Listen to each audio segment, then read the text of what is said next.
بسم اللہ الرحمن الرحیم۔ رمضان کی تیاری کیسے کریں؟ حضور صلی اللہ علیہ وسلم رمضان المبارک کا استقبال کیسے کرتے تھے؟ محترم ناظرین، رمضان المبارک کا عظیم الشان مہینہ آنے والا ہے، اس کا انتظار مسلمانوں کو شدت سے رہتا ہے اور اس کی تیاری شعبان المعظم کے مہینے سے شروع ہو جاتی ہے۔ یہ مہینہ رحمت، برکت اور مغفرت والا مہینہ ہے، نیکی اور ثواب کمانے والا مہینہ ہے، بخشش اور جہنم سے خلاصی کا مہینہ ہے۔ اسی مہینے میں بندے کو اپنے رب سے قرب کا عظیم موقع ہاتھ آتا ہے۔ اس مہینے میں رضا الہی اور جنت کی بشارت حاصل کرنے کے مواقع بڑھ جاتے ہیں۔ ذرا تصور کیجئے، جب آپ کے گھر کسی اہم مہمان کی آمد ہو تو ہم اور آپ کیا کرتے ہیں؟ ہم بہت ساری تیاریاں کرتے ہیں، گھر کی صاف صفائی کرتے ہیں، گھر کو خوب سجاتے ہیں، خود بھی زینت اختیار کرتے ہیں اور بال بچوں کو بھی اچھے کپڑے پہنواتے ہیں۔ پورے گھر میں خوشی کا ماحول ہوتا ہے، بچے خوشی سے اچھل کود کرتے ہیں۔ مہمان کی خاطر تواضع کے لیے ان گنت پرتکلف سامان تیار کیے جاتے ہیں۔ جب ایک مہمان کے لیے اس قدر تیاری، تو اللہ کی طرف سے بھیجا ہوا مہمان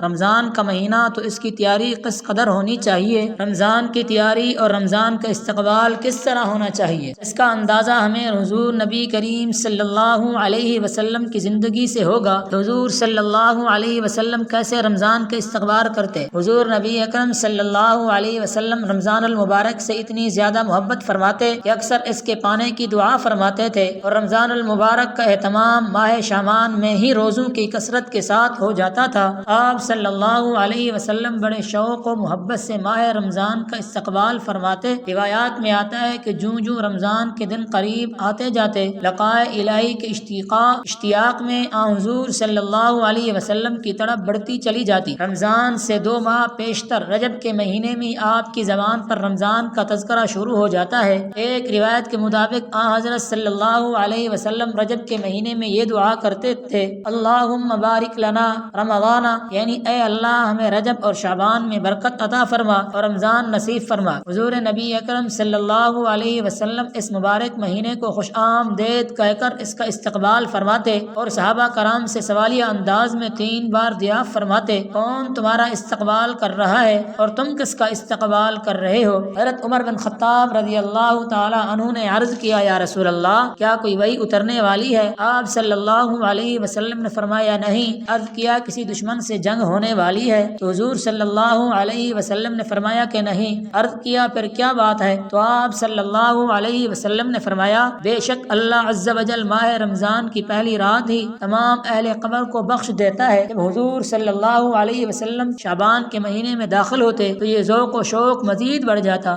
آپ کے شب و روز رمضان جیسا رنگ اختیار کر لیتے، گویا آپ صلی اللہ علیہ وسلم رمضان کی برکات سے بھرپور طریق سے فیضاب ہونے کی خاطر مشق فرما رہے ہوں۔ ام المؤمنین حضرت عائشہ رضی اللہ تعالی عنہا ماہ شعبان کے شب و روز بیان کرتے ہوئے فرماتی ہیں کہ رسول مبارک صلی اللہ علیہ وآلہ وسلم شعبان کے مہینے میں اس قدر نفلی روزے رکھتے کہ ہمیں محسوس ہوتا گویا کہ آپ مسلسل روزے رکھتے چلے جائیں گے، اور جب روزہ رکھنا چھوڑ دیتے تو ہمیں لگتا کہ آپ مزید روزہ نہ رکھیں گے۔ نیز آپ بیان فرماتی ہیں کہ میں نے رمضان کے علاوہ رسول صلی اللہ علیہ وسلم کو کبھی پورے مہینے کے نفلی روزے رکھتے نہیں دیکھا، اور جتنے روزے آپ صلی اللہ علیہ وسلم شعبان میں رکھتے تھے، میں نے کسی مہینے میں اس سے زیادہ روزے رکھتے آپ کو نہیں دیکھا۔ حضرت ام سلمہ رضی اللہ تعالی عنہا بیان فرماتی ہیں کہ نبی اکرم صلی اللہ علیہ وسلم سال میں کسی مہینے کے مکمل روزے نہ رکھتے سوائے شعبان کے، اسے رمضان سے ملا دیتے تھے۔ بس یہ بھی استقبال رمضان کا ایک طریق تھا کہ آپ صلی اللہ علیہ وسلم اس مبارک مہینے میں داخل ہونے کی تیاری کے پیش نظر نفلی روزے رکھتے چلے جاتے اور روزے رکھتے رکھتے ہی رمضان کے مبارک ایام میں داخل ہو جاتے۔ شعبان کے دنوں میں رمضان کو پا لینے کی تڑپ کا اظہار اس حدیث پاک سے بھی خوب ہوتا ہے، جس میں حضرت صلی اللہ علیہ وآلہ وسلم نے رمضان کے انتظار میں شعبان کے دن گن گن کر گزارنے کی تحریک فرمائی ہے۔ حضرت ابو ہریرہ رضی اللہ تعالی عنہ سے روایت ہے، فرماتے ہیں کہ حضور صلی اللہ علیہ وسلم نے فرمایا: شعبان کے چاند رمضان کے انتظار میں گن گن گن کر گزارو۔ جب رمضان کی مبارک گھڑیاں قریب آتی اور طلوع مہتاب سے یہ اطلاع مل جاتی کہ مبارک مہینہ طلوع ہو چکا ہے، جس کی نسبت اللہ عز و جل نے قرآن کریم میں یہ خوشخبری دی ہے کہ اس کی محض ایک رات 1000 راتوں سے بڑھ کر ہے، تو آپ صلی اللہ علیہ وسلم کی مسرت انتہا کو ہوتی۔ حضرت سلمان فارسی رضی اللہ تعالی عنہ بیان کرتے ہیں کہ شعبان کے آخری دن حضرت صلی اللہ علیہ وآلہ وسلم نے صحابہ کو جمع فرمایا اور ان الفاظ میں خوشخبری عطا فرمائی: اے لوگوں، غور سے سنو، تم پر ایک عظمت والا اور مبارک مہینہ سایہ فگن ہونے والا ہے، اس میں ایک رات ایسی ہے جو 1000 مہینوں سے بڑھ کر ہے۔ اللہ تعالیٰ نے اس کے روزے رکھنا فرض فرمایا اور اس کی رات کے قیام کو ثواب ٹھہرایا ہے۔ جو شخص اس مہینے میں کوئی نفلی نیکی بجا لائے گا تو وہ ایسے ہی ہے جیسے عام دنوں میں فرض کا ثواب ہو، اور جو شخص اس مہینے میں کسی فرض کو ادا کرے گا وہ ایسا ہے جیسے غیر رمضان میں 70 فرائض ادا کرے۔ یہ صبر کا مہینہ ہے اور صبر کا بدلہ جنت ہے، اور یہ غمخواری کا مہینہ ہے اور یہ ایسا مہینہ ہے جس میں مومن کا رزق بڑھایا جاتا ہے۔ جو شخص روزے دار کو روزہ افطار کرائے اس کے لیے گناہوں کی معافی ہونے اور آگ سے نجات کا سبب ہوگا، اور اسے روزہ دار کے ثواب کے برابر ثواب ہوگا، مگر روزہ دار کے ثواب سے کچھ بھی کمی نہیں ہوگی۔ اور یہ ثواب ہر اس شخص کو بھی نصیب ہوگا جو دودھ کے ایک گھونٹ، کھجور یا پانی کی ایک بوند سے روزہ افطار کرواتا ہے۔ لیکن جو کسی روزہ دار کو سیر کر دیتا ہے تو اللہ تعالیٰ اس کو میرے حوض سے ایسا شربت پلائے گا پھر اسے کبھی پیاس نہ لگے گی یہاں تک کہ وہ جنت میں داخل ہو جائے۔ اور یہ ایسا مہینہ ہے جس کا اول حصہ رحمت، درمیانی حصہ مغفرت اور آخری حصہ جہنم کی آگ سے آزادی ہے۔ جو صرف اس مہینے میں اپنے غلام اور نوکر کے بوجھ کو ہلکا کر دے تو اللہ عز و جل اس کی مغفرت فرما دے گا اور آگ سے آزادی عطا فرمائے گا۔ آمین ثم آمین۔